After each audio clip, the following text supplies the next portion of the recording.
Hello, everybody. This is Karen Jackson, and welcome to Chat with Sandy and Karen. Our guest today is Stephanie Howell, and I'm introduce her right now, and then we'll get to chatting. So Stephanie has been working in Pickerington schools since 2014. She is currently the Middle School Instructional Technology Coordinator for Pickerington Schools. She has also taught special education in 5th grade at Diley Middle School. Hope I pronounced that right. She's working previously at Pickerington as an independent provider for individuals with special needs and has been a 101 aide at Forest Rose School. So she has a heart for special education. She has volunteered and worked in the special education field since 2006. She enjoys working with staff and students to increase the use of instructional technology. Stephanie has spoken at conferences such as PLSD Innovation Conference, ISTE, ITIP, and OETC, and her most recent achievements are being part of the team named ISTE's Distinguished District WOSU Leadership Award. She's a Google Innovator and PLSD's Innovative Leader Award, and Stephanie is one of the founding members of the Global GEG. Stephanie has a master's in curriculum instruction and educational leadership. So welcome. Thank you so much for having me today. Hi, Stephanie. Hi, Karen. Wow. I feel like I'm with the most amazing women here. I know. I feel pretty lucky being here with both of you too. Thank you. Thank you, guys. So when we started this, Sandy and I decided, wouldn't it be nice to have a podcast where it was very low key, that it was not too techy, but we could discuss technology and what's working and what's not working and share our mistakes and share our celebrations. And so I have my coffee here. I'm talking from Texas. And then Stephanie, where are you, and do you have a drink today? I am from Ohio, and I just have water. I don't drink coffee, but I do drink tea. And I'm not even going to bring that up because usually there's a debate on how you should make tea. I don't know if you know this debate, but there's a couple ways, especially those UK London folks. They American versus British. Yeah, they freak out about how you make tea. I've been schooled. She schooled me. So I am just gonna drink water today, and I'm gonna just stick with this. How about you, Sandy? Yeah, it's past my tea time here, so I've just got water. Oh, okay. All right. Interesting. Love that. Love it. Okay, so Stephanie, what's up with you? What do you want to talk about today? We are excited to hear from you. So right now we're in the middle, of COVID, I feel like. Hopefully the end of it. I don't even know where we're at with the vaccine kind of rolling out. Maybe that's bringing some hope. Maybe it's not. I don't really know. So right now in our lives, Global GEG has been off and running. And there's a couple of exciting events that have taken off this month or last month. So last month, usually when there's a winter break, because Global GEG is like our fun hobby, there's more events, there's more things kind of happening just because of the time. And we kicked off a beginner's guide to G Suite. The focus was for new users and admin and office staff was kind of like our audience, but anybody can watch. We also in the summer did a boot camp for teachers. So that's why we kind of wanted to change the audience. So we just sent out all of those different videos out to all the PLNs that we know to share it with whoever they know might need help. So that's been a lot of fun. And then Becky, she's just going to be starting the coaches, the next cohort. So Google just started a new certification called the Google Certified Coach. And they've been off and running. So last year they started just kind of like, let's try this. There's no community for coaches. And it was really kind of sad. Like the trainer community is amazing with Google Trainer. May does a fantastic job. Innovators, you meet people and you connect, like just like we were talking about, like you understand the 3 days that we had to go through and the afterlife of being a Google innovator and that kind of stuff. And just as a coach in your district, you're usually pretty lonely. There's not too many other coaches in the district, and you're the person that is in between like a teacher and the admin. And so you've got to deliver information that teachers might not want to hear or be excited about, and you have to learn how are you going to do that? And it can be isolating. And so Becky saw this isolation and she wanted to change it. And so she was like, we're going to create a Google Coach PLN type of group. And it's been amazing. I've connected with so many different coaches and just being able to hear their stories and steal. I love stealing different ideas and templates. One of them shared like a coaching menu with me, and I took it and I reused it for my district. And it just saved me a lot of time. And so just having that group of people that you can go through with is really amazing. Wait, we don't say stealing, right? It's called collaborating. Everything we do, collaborations here, right? Collaboration. Absolutely. I love that word. One of the 4 C's. Yes. No S's in there. Awesome. That's great. Well, we did last week. We talked about the certified coach program, and both of us are. Sandy's finished the curriculum, but I'm not sure if she's tested yet, and I'm still working through my way through the curriculum. But I thought it's taken me a long time. I'm really trying to take my time because I want to do well on the tests. I'm kind of a perfectionist. So I thought, well, I'm going to really just take my time. And so I like the group because it's encouraging that I know that other people are having similar questions and, they're just experiencing some of the same things I am. And they're from all over the world. It's just, that's what I just love about this program is they're just everywhere. It's awesome. Yeah, I think the content is overwhelming, especially as we're going through the pandemic. But for me, the group has been like it's like going to an AA meeting. It's like, right, family, do not contact me. I have a meeting tonight. I need to not vent, but listen to others and maybe feel more relaxed. So I think it's been really good, really helpful. That curriculum is tough. It's a lot of information coming at once, and it made me a better coach. Just the coaching cycles and the reminders of like, okay, I am doing this right, because a lot of what I've learned is self-taught. And so self-taught, you can go 2 ways. It can either be completely wrong or you could be completely on track. And so now that I'm like at a place where I've been coaching for 4 years, it's kind of nice to reflect and go, oh, like me being present, I thought that was just something I did. Yeah. It's actually, it's a really good strategy as a coach. You need to be present, checking in and the feedback and that kind of stuff. Like those are just things I'm like, oh, I thought I did. And then looking at this curriculum, I'm like, okay, I've got reasons like that back me up that yes, I'm doing the right thing. I found the questions are a little bit tough. Yeah.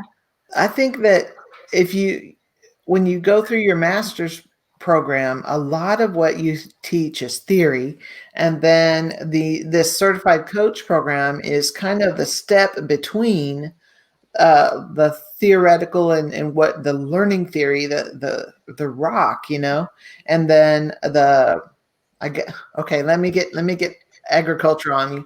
And then the soil is this coach area where you're providing things for teachers to grow.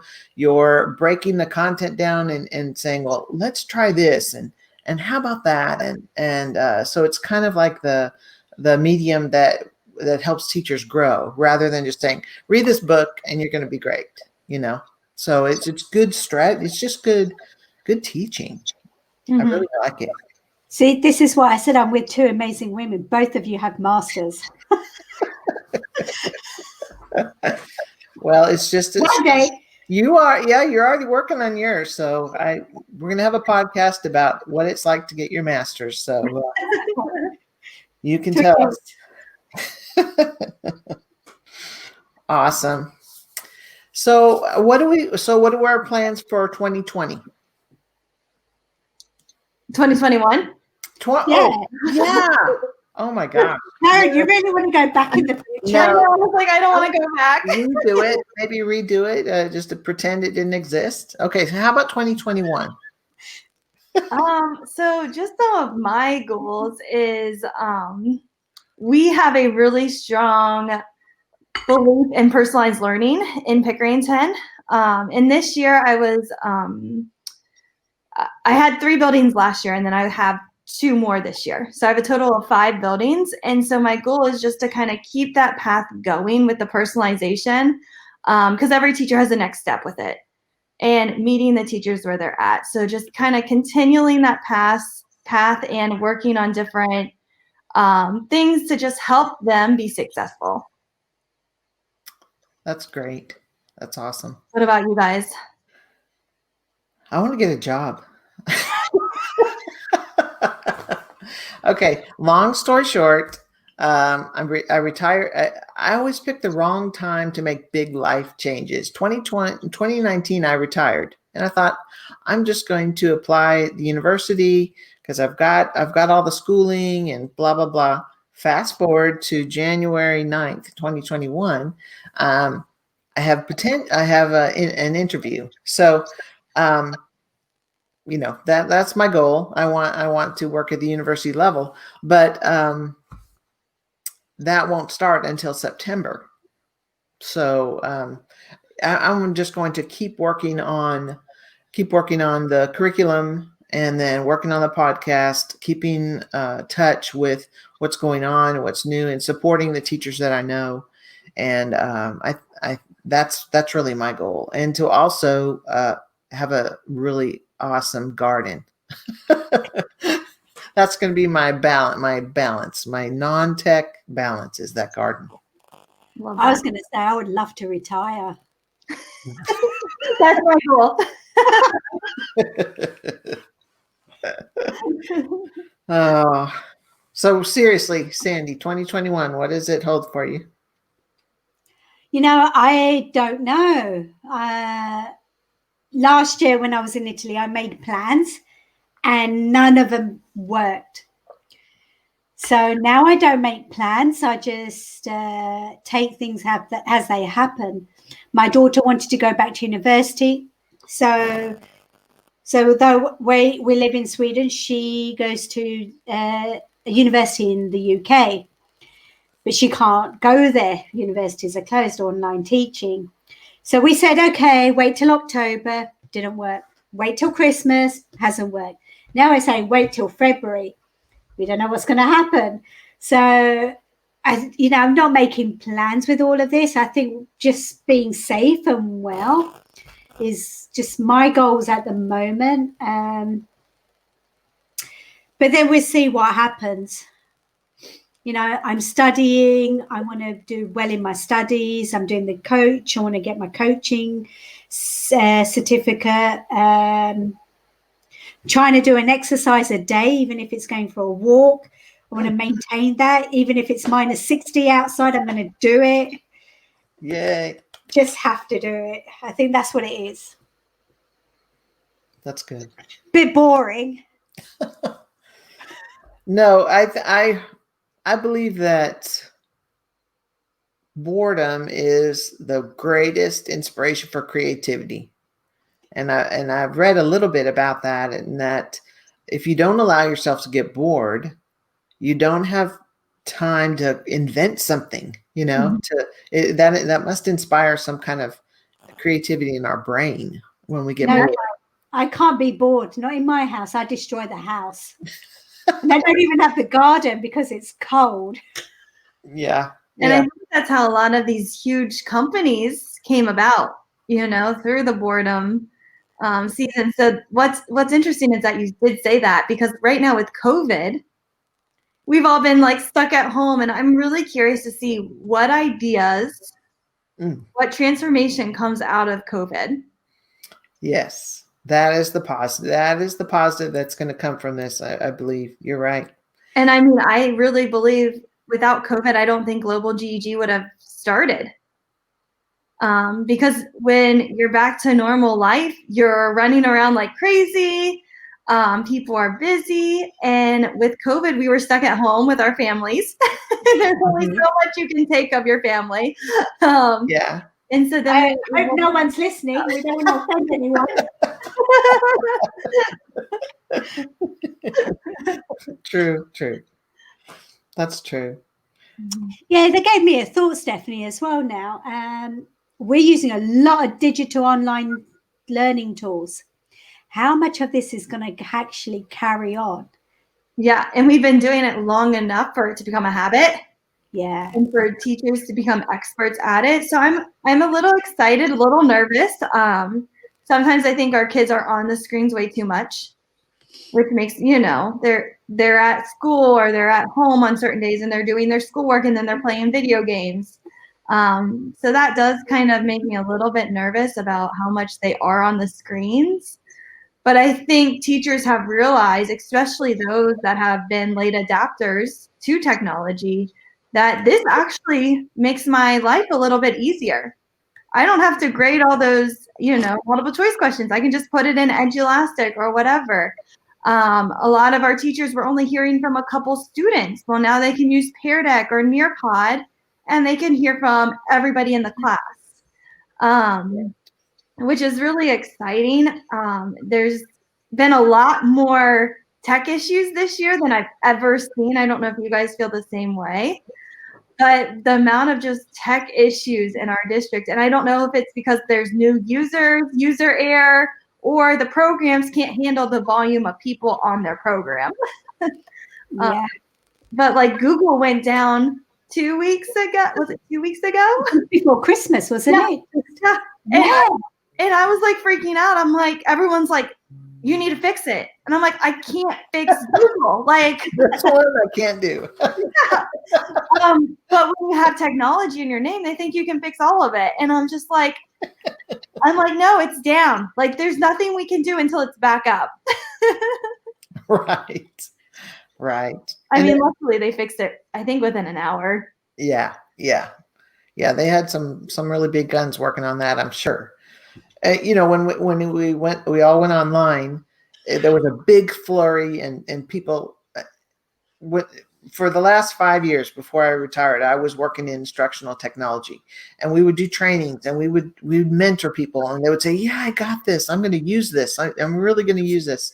And then COVID hit and they really didn't. Just saying and being taught is not the same as actually using it with your students. And it was so hard. It was really hard for them. And I really understand, but wow, there's nothing like real life to actually teach you how to use something. When you make the mistake and you actually go through it and you put the lesson up into Google Classroom, or you put the lesson where you need to go and whatever you're using, Pear Deck or whatever, and I think that's where a lot of people were hooked. When they had to use it, they used it and they started to love it. Mm-hmm. And I think something interesting was the teacher clarity part at the beginning. It was pretty bad. Kids were like, I would meet with kids about different issues, and I'm like, well, what did your teacher say? Like, what do you need to do? And they didn't know. They didn't know the lesson goals. They didn't understand the end product. And this was the beginning of like COVID when we were virtual. Yeah. And they would like share their screen, show me their Google Classroom, and it was a hot mess. You would look at these Google Classrooms and I was like, I don't know what you're supposed to do. And I'm pretty good at Google Classroom. Like I know where things are, but working with teachers on being more descriptive, providing videos, getting that teacher clarity piece up, because it is harder to explain what you have to do in writing or, online. When you're in class with the kids, you can get those facial reactions. You can go, this is what I need you to do. Here's the directions. And then you're able to move forward. But online, you can't necessarily do that. And then you've got parents in your classrooms, you've got all these other stakeholders coming in. And so my teachers learned really quickly, like, oh, I better organize this a lot better.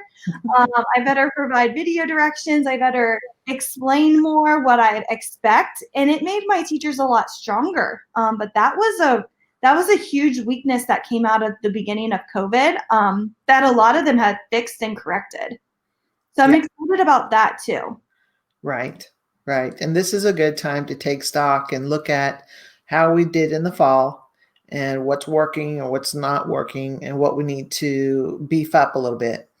Mm-hmm. And I'm curious too, with COVID, some things like parent-teacher conferences we did through Google Meet.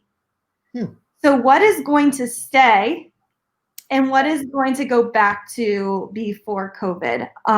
That's what I'm interested to see. Like, will we still meet through Google Meet with parents? Or will it now be in person, or will you be able to choose? So that's going to be interesting too, some of those things. A lot of schools started virtual learning academies. Our school did, and we're thinking about keeping it next year because students that might have anxiety, or students that might be in the hospital, or for students that need that and are more successful learning online, they now have that option to pick the virtual learning academy.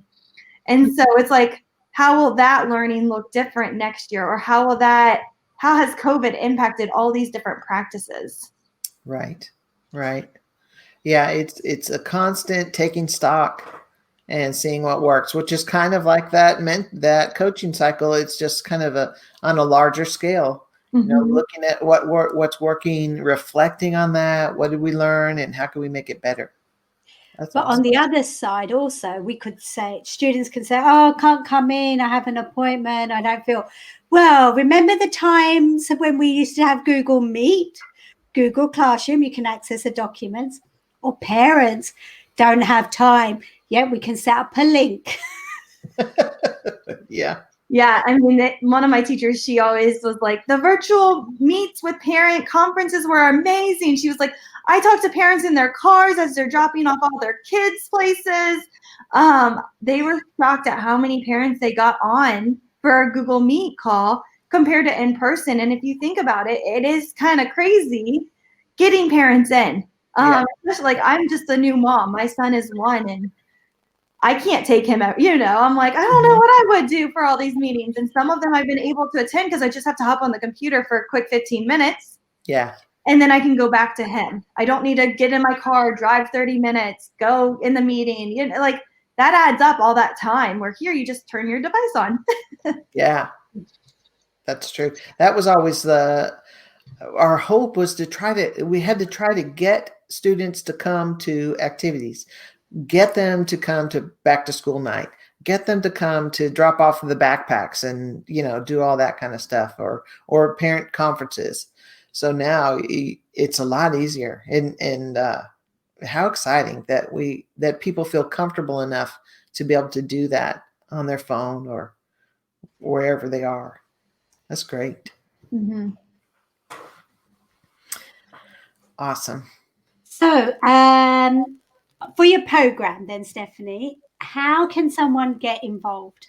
Either for the Global GEG, maybe for that first.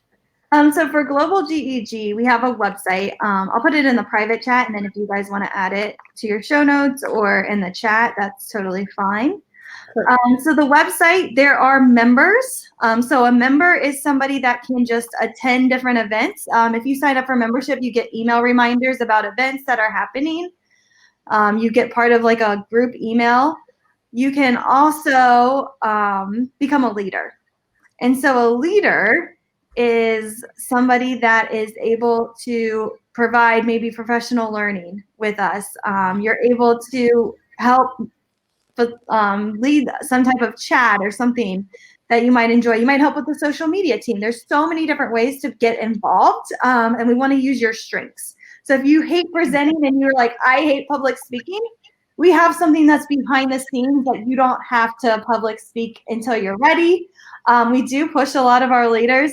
It's kind of funny because we'll look back and some of them were really shy at the beginning, and now they're speaking and taking over, which is amazing to watch.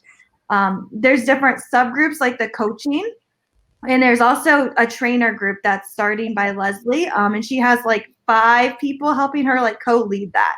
And so she's doing different trainings and stuff like that with people that are interested in becoming a Google trainer. She also did the innovator ones when they start up, and they announce the dates just to help people feel comfortable to apply, because it's a really good experience. So if you are interested, please sign up. We would love to have you as either a member or a leader. And if there's a subgroup that you're interested in, just look for those emails when those cohorts open up. And everything's free. For Google Educator groups, it should be free, and you aren't allowed to charge, so everything is completely free. Fantastic. You know, you guys give a lot of valuable time out to everyone. It is appreciated. Well, thank you. Yes. Awesome. And then for the coach program, how can someone get involved? So you can either go to the Global GEG site. There's also a Twitter page. I'll find the Twitter handle. I think it's like EC Chat, I think is what its like handle is. And you just have to fill out a Google form. They have a website that's like a sub website from the global website. So there's the Twitter. I just put in the private chat, and then I'll put the actual website, and you just have to fill out a Google form. And Becky will throw you into this crazy chat with a ton of different coaches. So it's overwhelming at first, but just take it slow and ask for help when you need it. Okay. Fantastic. Bring it in the chat now. And the next cohort for coaches is starting in next Saturday. I believe it's the 16th. Yes. Yeah, at noon Eastern time. Don't ask me to compare that. Yeah, because you never know where this is going. This is in all kinds of time zones. Awesome. Well, Stephanie, we just really appreciate you taking the time to come and chat with us, and you're welcome anytime. And I just really appreciate your positive energy and your optimism. And I know that you're going to do great things. Of course, she's a woman. Sorry if any blokes are listening. Awesome. Yes, girls can. So thank you very much. If you have any last words, either Sandy or Stephanie, and I'll just I'll end the broadcast. Stephanie? Just thank you so much for letting me be on, and thank you for doing this and just helping educators. It's appreciated from all around the world. Thank you, Stephanie. And also don't forget to follow us on Twitter at ChatWSK1, and you can find us on Spotify, Google, and hopefully soon on